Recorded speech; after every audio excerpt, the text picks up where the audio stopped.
up, we join Tzu Chi volunteers around the globe as they celebrate the Chinese New Year. We see how intergenerational education in fact has many benefits for children living in remote areas. Welcome to DaAi Headlines. I'm Wendy Chen. Thank you for joining us.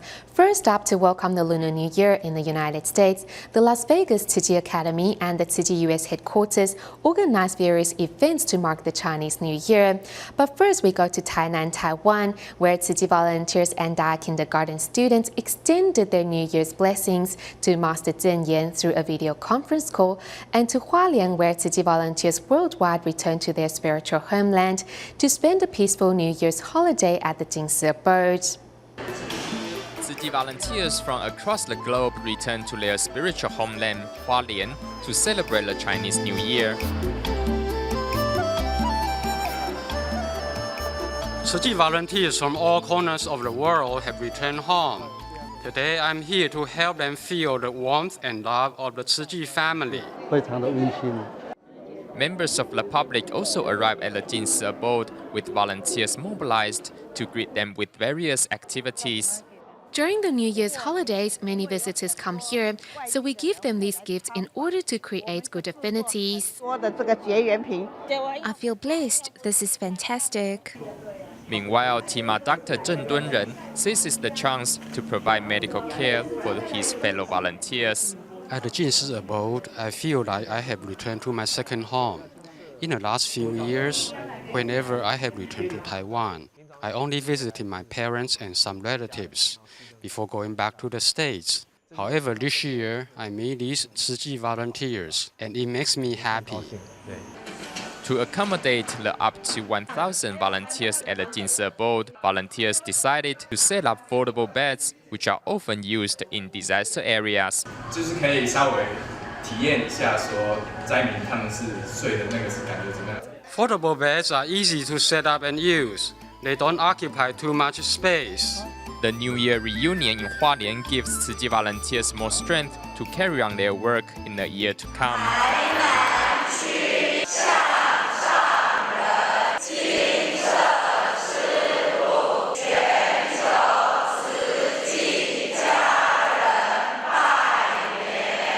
Tainan Tzu Chi volunteers gathered at the Tainan Jinsi Hall to offer their New Year's blessings to Master Zhen Yan.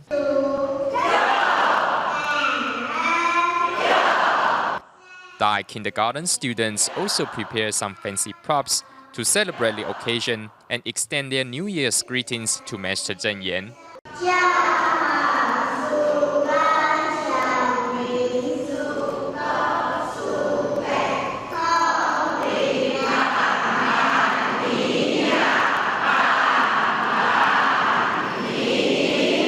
The students' creative performance livens up the atmosphere in the venue and comes from hours of practice. I kept practicing at school, so now my voice is louder.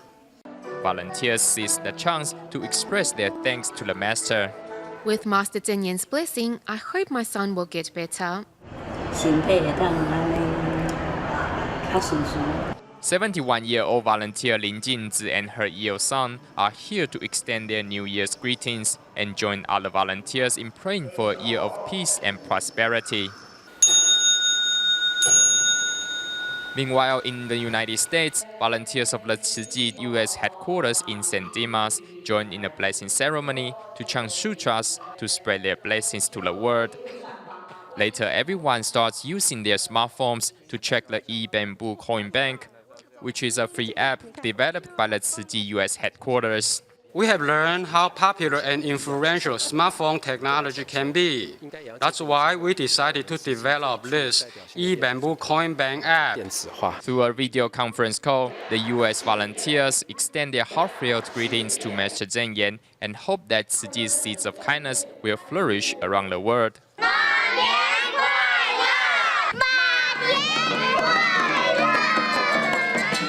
As well, the Las Vegas Tzu Chi Academy organizes various activities to celebrate the Lunar New Year. Every year they enjoy the New Year festivities at the Tzu Chi Academy. I think it's a precious experience for the younger generation. Through the students' activities, participants enjoy a joyful Chinese holiday in their adopted land. In the United States, the Tzu Chi Northern California chapter recently organized a blessing ceremony to mark the Chinese New Year, while the Tzu Chi Orange County Liaison Office celebrated the opening of its new Buddhist hall with some 80 volunteers and 100 local residents taking part in the solemn occasion. 请揭幕。 The Tzu Chi Liaison Office in Orange County recently celebrated the opening of its new worship hall. Approximately 80 volunteers and 100 residents arrived to extend their blessings and be a part of the occasion. Coming here, I hope to have the opportunity to help more people. One person's strength can inspire tens, hundreds, or even thousands of people in doing more good deeds. With an unyielding persistence, this group of volunteers from the Tzu Chi's Northern California chapter have, for the past 13 years, provided breakfast for the homeless in San Jose. Being able to continue these events for so many years, it must mean that what we do serves a purpose. So I want to welcome everyone to join us in Tzu Chi.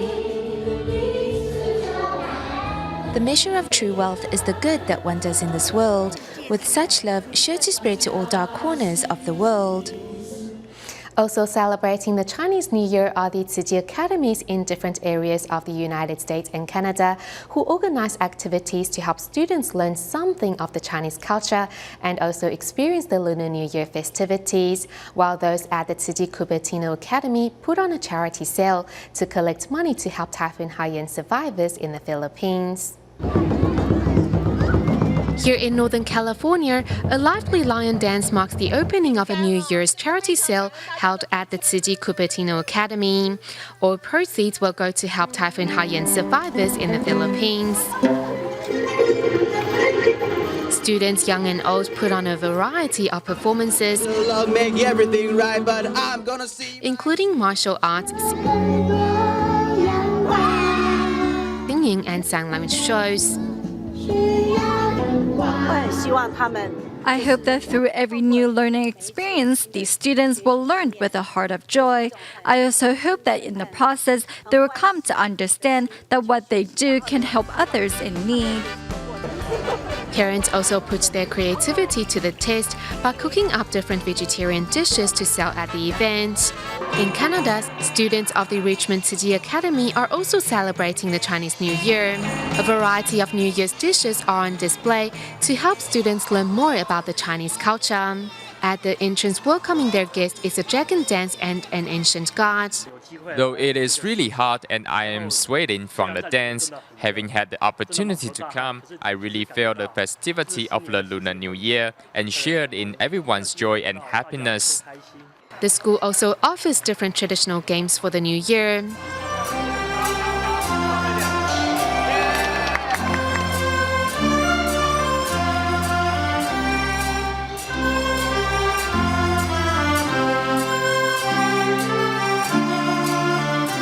Tzu Chi volunteers also do not forget to give each student a blessing and wisdom red envelope. While at the Portland Tzu Chi Academy in Oregon, students are learning about traditional Chinese culture by making their own lion head for the dragon dance.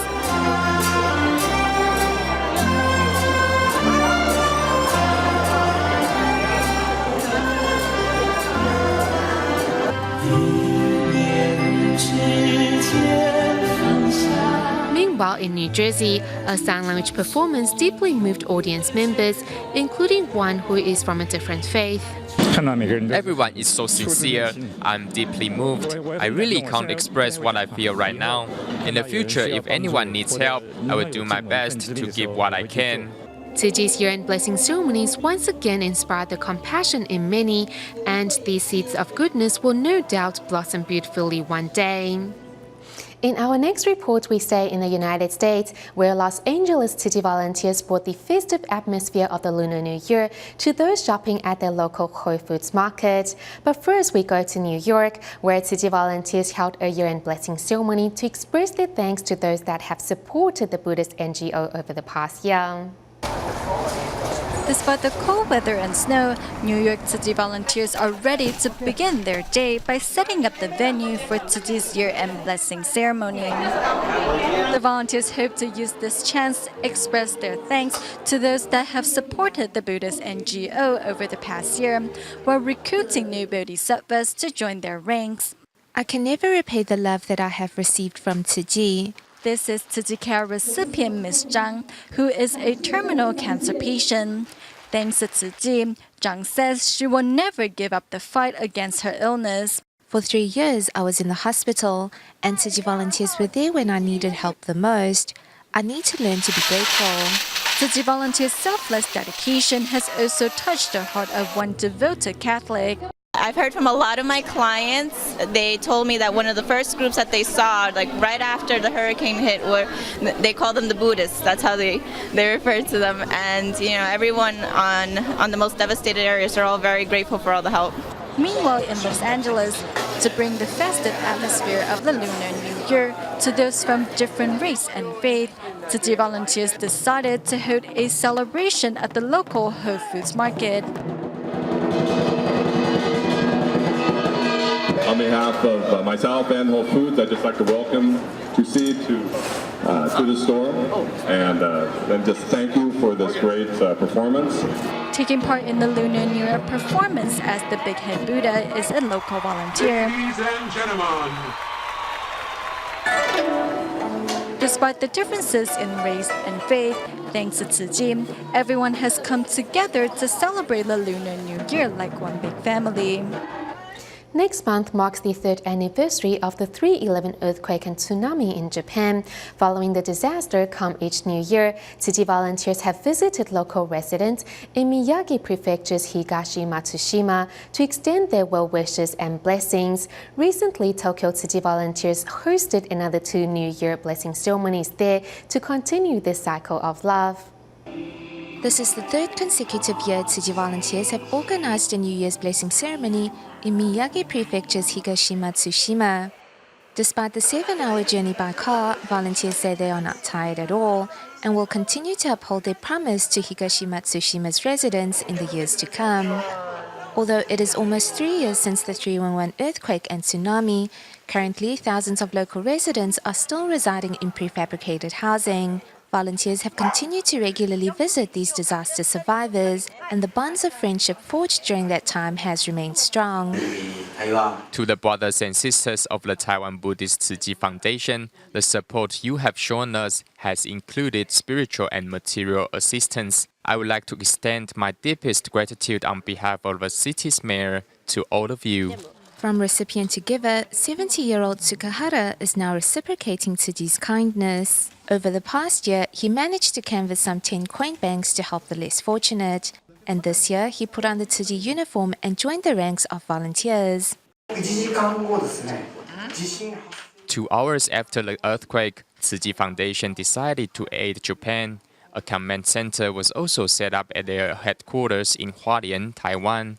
Since then, Tzu Chi's continued support has been truly remarkable. The wealth of Tzu Chi volunteers is not monetary, it's spiritual. I hope everyone will join the volunteers' ranks. Tzu Chi volunteers accompanied these local residents through their darkest times, and the volunteers' unfaltering love and care will continue to accompany them in the years ahead.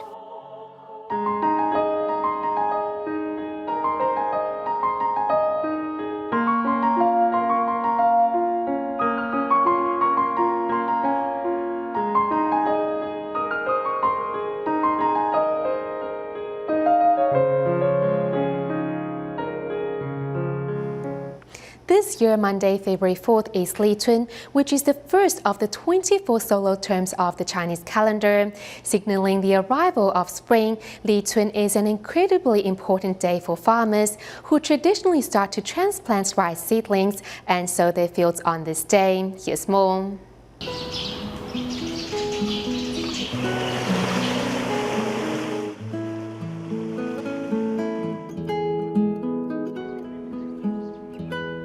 For the Chinese, Li Chun, the first of the 24 solar terms, signals the end of winter and the beginning of spring. Li here means beginning, the beginning of spring, and signals the gradual shift from winter to spring, with the winter's cold slowly being replaced by the warmth of spring. The celebration of Li Chun and its connection to the farming cycle started centuries ago in the fertile farming regions around China's Yellow River. However, only in the south of China were temperatures temperate enough to see the emergence of spring in early February.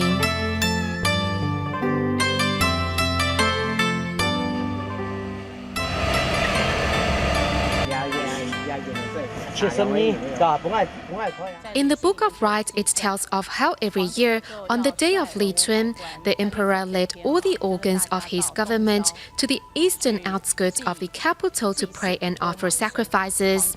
This tradition eventually trickled down to the common people, who also started the first days of spring by visiting auspicious places to pray for blessings in the new year. Li Chun falls between the 3rd and 5th day of February, depending on the year. It was said that following Li Chun, tidal currents increase and thus fishermen need to be more careful. Also, if the day of Li Chun is clear, the rains following will be even. If the day is rainy, then expect overcast and wet conditions until Qingming Festival in April. As well, following Li Chun, the days will grow longer and the chances for rainfall will increase.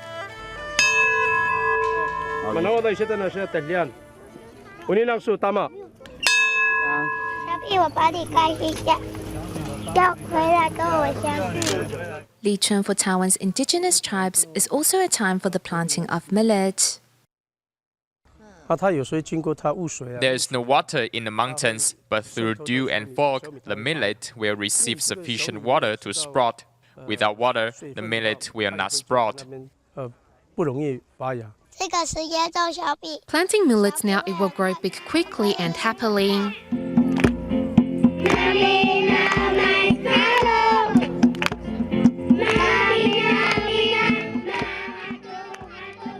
With the arrival of spring, the whole world celebrates. For farmers, it is an especially important time, signaling the beginning of work in the fields that will culminate in the fall harvest. As spring arrives, with it comes a renewed hope for the upcoming year. In today's report on the educational gap between cities and villages, we take a look into intergenerational education, which is when children are raised by grandparents instead of parents. In Taiwan, the number of children raised by their grandparents in indigenous tribes is 3 times higher than those living in the cities. But experts are quick to point out that such family structures are probably not as bad as most think. Let's find out in our next report. In 2009, Typhoon Morakot left a trail of destruction in eastern and southern Taiwan. The then 3-year-old Pan Sheng-en witnessed the collapse of his grandparents' home in Taidong's Dawu Township. You see, I saw the back holes. They are there. They are digging our home. Worried for the safety of her family, Pan's mother returned home to check up on her children and also celebrated Sheng-en's 4th birthday. DaAi tribe is the epitome of many remote villages in Taiwan, where the younger generation have left to work in the cities. The parents don't earn much working in the city, and having to pay rent, if they were to take their child with them, that would mean an even greater financial burden. So most of them, taking that into consideration, hope grandparents can help.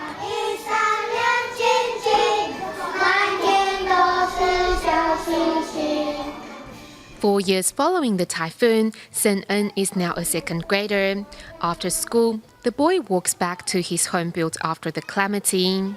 回去都会写功课啊？对，他有时候会先玩，有时候我就会先写功课。功课都是谁教你的？自己写啊。Waiting for Sheng-en at the intersection is his grandpa. Sheng-en doesn't listen to me. He is a naughty boy, very naughty. 过了阿婆叫帮你，我阿公，看。哦，那边里面。对。 Having grown up with his grandparents means that Sheng-en has had the opportunity to learn his mother tongue. 来，我跟你讲，这个叫做 BB。还有什么？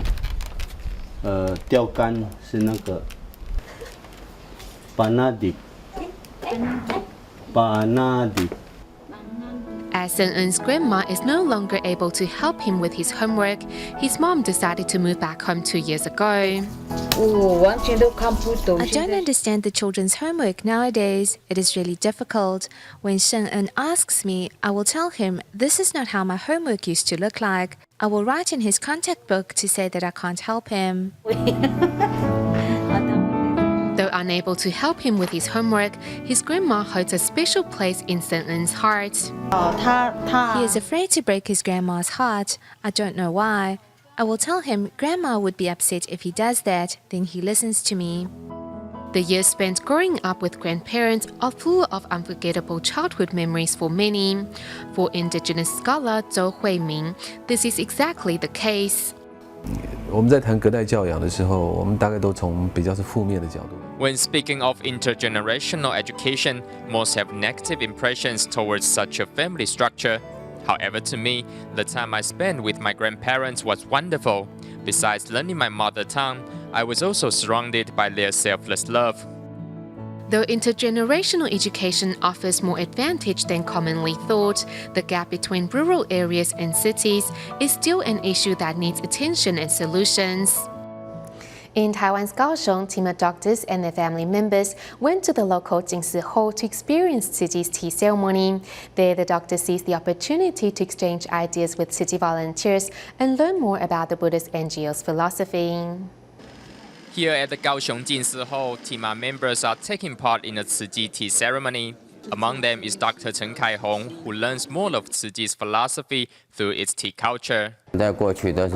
I used to be rushed and busy at work. Actually, we should give ourselves some time to take a rest. 5 seconds or 1 minute would be enough. So today I feel I am completely settled.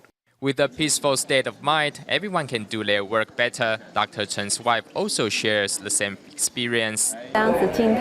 This event gives us an opportunity to settle our worried hearts. I really appreciate the efforts of the volunteers in organizing this event. I believe their hard work will be widely recognized by all the participants today. Through the tea ceremony, TIMA doctors have a chance to rest their body and soul from their regular work schedule and holiday house calls. We hope through this tea ceremony, these busy doctors can take a rest and learn more about Master Zheng Yan's Dharma. If we can live an easy life, many of our diseases can heal naturally without a need for medication. Thanks to today's event, these TIMA members have recharged their batteries and are ready to continue their medical mission in the year ahead. In Indonesia, as the city of Manado in North Sulawesi province suffered extensive flooding in mid-January, Tzu Chi volunteers have since carried out free clinics, distributions and cash for work program to help residents clean up their homes. Though the Chinese community was celebrating the Lunar New Year, volunteers continued their efforts to speed up the recovery work. We'll leave you with these images. Thank you for tuning in. Goodbye.